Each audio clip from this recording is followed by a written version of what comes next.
क्या यूजी की speed light की स्पीड को मैच करता है? क्योंकि जेजे के मॉडल चैप्टर 18 में हमें पता चला है कि डाबुरा सब लाइट स्पीड को मैच करता है। तो इसका मतलब क्या हुआ? क्या यूजी उससे भी ज्यादा फास्ट है? क्योंकि चैप्टर 13 में हमें पता चला था कि यूका से पहले यूजी को अपॉइंट करने वाले थे डाबुरा से लड़ने के लिए, लेकिन उसकी लोकेशन ट्रैक ना कर पाने से उसको हम फाइट में नहीं ला पाए थे।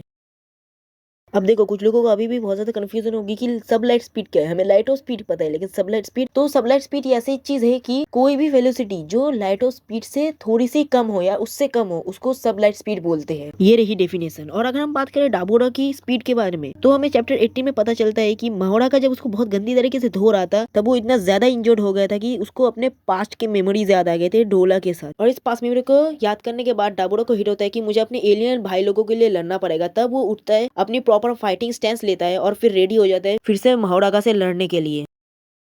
अब हम आएंगे इन दोनों के स्पीड के कंपैरिजन के बारे में। तो भाई देख लो, यूका से पहले यूजी को अपॉइंट करने वाले से डाबुरा से लड़ने के लिए, लेकिन उसकी लोकेशन ट्रैक करने की प्रॉब्लम की वजह से हम उसको लड़ाई में नहीं ना पाए। तो इसका आंसर क्या निकला? डाबुरा को एक स्ट्रॉन्ग ओपोनेंट चाहिए था, इसलिए यूका ने महावड़ागा को स्पॉन किया था, मतलब समन किया था। और महावड़ागा को समन करने के बाद जब महावड़ागा ने इसको बहुत गंदी तरीके से पेल लिया था, तब उसको अपने पास्ट की मेमोरीज हिट हुई, जिससे वो खुद को अवेकन कर पाया और फिर से महावड़ागा से लड़ने के लिए स्टैंस लिया। लेकिन व्हाट इफ यहाँ पर महावड़ागा ना होके सीधे यूजी आता? तो जैसे कि मैंने पहले बोला कि डाबुरा सब लाइट स्पीड से मैच करता है, तो समझ लो यूजी कितना ज्यादा फास्ट होगा, क्योंकि गोजो और यूजी के बाद कोई भी एक्स्ट्रा ऑर्डिनरी सोर्सरर पैदा ही नहीं हुआ उसके बाद। लेकिन इस सब लाइट स्टेटमेंट के बाद हम इतना बोल सकते हैं कि ये कैरेक्टर मतलब डाबुरा गोजो और सकुना से भी बहुत ज्यादा फास्ट है। मतलब ये सबसे ज्यादा फास्टेस्ट कैरेक्टर हुआ अभी तक, जब तक यूजी अभी तक शो नहीं हुआ प्रॉपरली, अभी तक तो ये सबसे ज्यादा फास्टेस्ट कैरेक्टर है। अब जब यूजी आएगा तब हमें उसका भी स्पीड पता चल जाएगा, क्योंकि गेगे संस्थान ने अभी तक बताया नहीं कि उसकी स्पीड कितनी ज्यादा है। हमारे पास बस इतना हिंट है कि वो जो बुढ़ा आया था पहले, जिसकी वजह से मारू को अपनी थर्ड आई ओपन करनी पड़ी थी, उससे लड़ते समय उस बुढ़े ने बताया कि मुझे इससे लड़ते हुए उस बंदे की याद आ रही थी। ऑब्वियसली यहाँ पर यूजी की बात कर रहा था ये बुढ़ा। इस हिंट से ही तुम समझ सकते हो कि यूजी कितना ज्यादा स्ट्रॉन्ग हो चुका है। शायद से जब महोड़ा का हारे यूजी ही आ जाए इससे लड़ने के लिए, तब हमें शायद यूजी की फुल पोटेंशियल या उसकी फाइटिंग स्टाइल दिख सकती है वगैरह वगैरह। फिलहाल के लिए अगर तुम्हें इस चैप्टर के बारे में और भी कुछ जानना है तो जाओ डैडी व्यू की वीडियो देख लो, उन्होंने पूरी की पूरी फुल वीडियो बना के रखी है उसके ऊपर। मैं भी मिलता हूँ किसी एक और शॉर्ट कंपैरिजन वीडियो में। फिलहाल के लिए बाय बाय।